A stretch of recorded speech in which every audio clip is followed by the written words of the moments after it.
Ольга Валерьевна, о текущей ситуации в республике.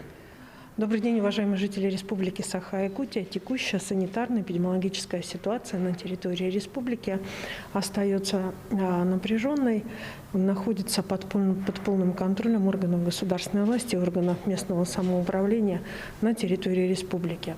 На 4 декабря 2020 года выявлено 215 новых случаев коронавирусной инфекции по данным управлением Роспотребнадзора.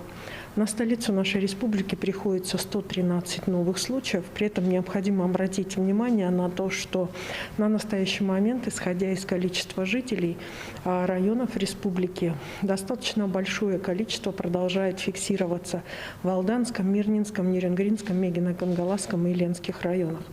И это, конечно же, не дает нам повода для того, чтобы расслабляться, и в том числе и непосредственно продолжить там достаточно оперативную работу, как по соблюдению норм и правил, установленных ограничительного характера, так и по работе, связанной с ограничением распространения и нераспространением этой инфекции.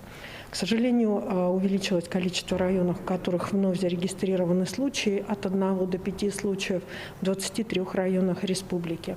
Лабораториями республики за сутки проведено 4194 исследования на новую коронавирусную инфекцию.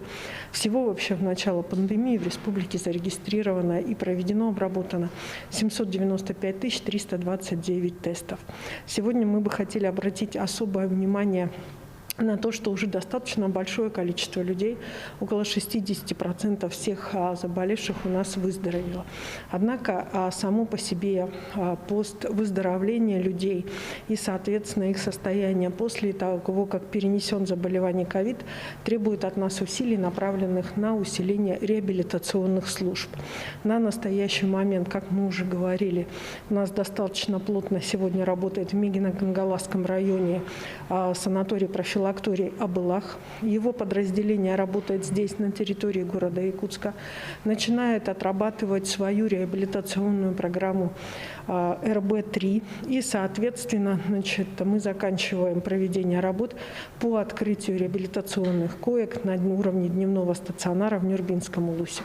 И, соответственно, на сегодняшний день у нас есть четкое понимание и план о том, как мы будем работать с реабилитационными койками на следующий год и вообще в ближайшее время, понимая, что они сегодня являются одним из актуальных, и, соответственно, реабилитация постковидная сегодня выходит на один из первых планов работы в органах и учреждениях, соответственно, медицинских на территории республики.